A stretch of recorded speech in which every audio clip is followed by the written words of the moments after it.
अप्रैल 2024 में हांगकांग और सिंगापुर में एमडीएच और एवरेस्ट के मसाले बैन कर दिए गए क्योंकि उन मसालों में एथिलीन ऑक्साइड पाया गया जो कि डब्ल्यूएचओ के अकॉर्डिंग एक कैंसर कॉजिंग केमिकल है। पर आज भी वही मसाले, वही पैकेट्स इंडिया के हर घर में मौजूद है। एफएसएसआई ने इस मामले में एक ऑफिशियल नोटिस भेजने के सिवाय कुछ नहीं किया और ये तो सिर्फ शुरुआत है। स्विट्जरलैंड की एक इन्वेस्टिगेशन एजेंसी ने एक रिपोर्ट निकाली जिसमें नेस्ले की सिरेलेक, जो कि आप अपने 6 महीने के बच्चों को खिलाते हो, उसमें 2.7 ग्राम एक्स्ट्रा शुगर पाया गया, वो भी पर सर्विंग। और ये सिर्फ इंडिया की कहानी है, बाकी देशों में यही सेम प्रोडक्ट में जीरो एडेड शुगर है। चलिए मिलवाता हूँ आपसे कहानी के असली एंटागोनिस्ट से, जो कि है एफएसएसआई। वो 2008 में स्टार्ट हुई थी और इनका काम है 140 करोड़ लोगों की फूड सेफ्टी को मॉनिटर करना। इसका मतलब ये है कि सरकार के लिए तुम्हारी फूड सेफ्टी की कीमत सिर्फ ₹3.40 है पर एनम। अगर तुम यही रेशियो यूएसए में देखते हो तो एक फूड इंस्पेक्टर सिर्फ 10,000 लोग को मॉनिटर करता है, जबकि इंडिया में एक इंस्पेक्टर के ऊपर 1 लाख लोगों से भी ज्यादा की रिस्पॉन्सिबिलिटी है। और एफएसएसआई साल में सिर्फ 3 से 4% प्रोडक्ट्स को ही टेस्ट करती है, बाकी 96% प्रोडक्ट सेल्फ डिक्लेरेशन पर पास हो जाते हैं। मतलब कंपनी खुद बोलती है कि मेरा प्रोडक्ट सेफ है और गवर्नमेंट आंख बंद करके मान लेती है।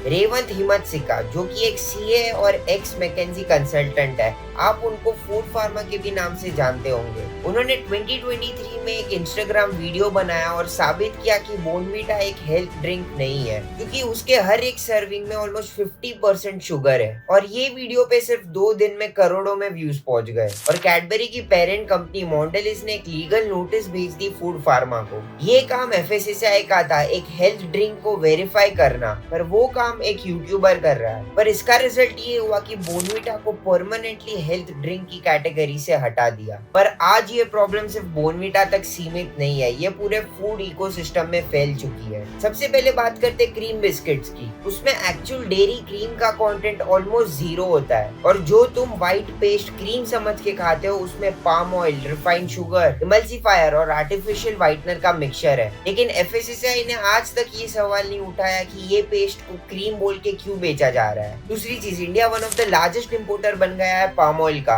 ऑलमोस्ट 75,000 करोड़ का पाम ऑयल इंपोर्ट होता है और ये ऑयल तुम्हारे खाने में, नमकीन में, बिस्किट्स में सब जगह छुपे होते हैं, जबकि डब्ल्यूएचओ ने पाम ऑयल को डायरेक्टली कार्डियोवैस्कुलर डिजीज के साथ लिंक किया है। तीसरी, एफएसएसआई की अपनी रेड में दिल्ली एनसीआर में 68% पनीर सैंपल्स फेक निकले।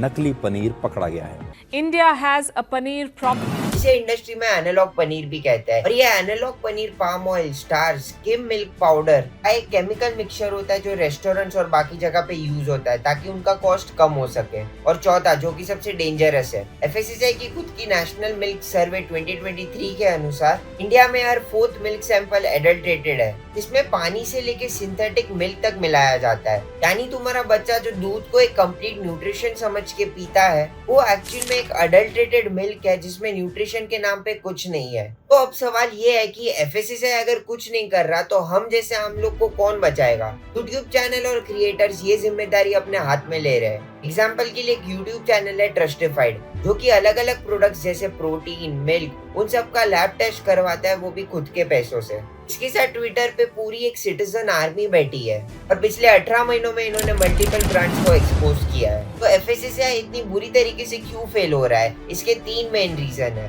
पहला है टेस्टिंग इंफ्रास्ट्रक्चर का कोलैप्स होना। पूरे इंडिया में एफएसएसआई अप्रूव्ड लैब सिर्फ 250 के आसपास है, जबकि लाखों फूड प्रोडक्ट्स हर साल मार्केट में आते हैं। एक सैंपल प्रोडक्ट का टेस्ट होने में करीबन 2 से 3 महीने लगते हैं और तब तक वो प्रोडक्ट मार्केट में बिकना चालू हो गया होता है। इसलिए फंड्स की कमी होना, कि इतने बजट में कोई भी फूड रेगुलेटर बराबर से काम नहीं कर सकता, ना लैब्स चल सकते और ना टेस्टिंग बराबर से हो सकता है। तीसरा रीजन, स्ट्रिक्ट पनिशमेंट ना होना। मिलावट पकड़ने पर मैक्सिमम 10 लाख का फाइन। अगर एक कंपनी 24,000 करोड़ का रेवेन्यू करती है तो उसके लिए 10 लाख रुपए कुछ नहीं है। और इसका प्रूफ अक्टूबर 2023 में मिला, जब भी उन्होंने स्पाइसेस की पेस्टिसाइड रेसिड्यू लिमिट 10 गुना से बढ़ा दी। यानी जब पूरी दुनिया पेस्टिसाइड कम कर रही है, इंडिया ने वो लिमिट बढ़ा दी। ऑफिशियल रीजन लिखा गया to align with industrial practice. इसका सीधा मतलब यह है कि इंडस्ट्री की प्रॉब्लम को सॉल्व करने के लिए तुम्हारी हेल्थ कॉम्प्रोमाइज की जाएगी। तो एफएसएसआई तो तुम्हारा फूड चेक नहीं कर रही है, बल्कि फूड फार्मर और ट्रस्टिफाइड जैसे क्रिएटर्स इस पे काम कर रहे हैं। मैं तुम्हें 3 रूल्स बताता हूँ जो तुम फॉलो कर सकते हो, जो मैंने फूड फार्मा से सीखे। पहला रूल, जितने कम इंग्रेडिएंट्स प्रोडक्ट के पीछे उतना ज्यादा हेल्दी वो प्रोडक्ट। दूसरा, अगर किसी भी इंग्रेडिएंट का नाम तुम प्रोनाउंस नहीं कर सकते तो तुम्हें वो कंज्यूम नहीं करना चाहिए। तीसरा, शुगर, पाम ऑयल और रिफाइंड फ्लोर किसी भी प्रोडक्ट के टॉप 3 इंग्रेडिएंट्स में से है तो उसे खाना अवॉइड करो। जब तक सिस्टम नहीं बदलता तब तक तुम्हारी हेल्थ की रिस्पॉन्सिबिलिटी तुम्हारे हाथ में है। इंग्रेडिएंट्स चेक करो और जो लोग सच बोल रहे हैं उनको सपोर्ट करो। इसी और वीडियोस के लिए चैनल को सब्सक्राइब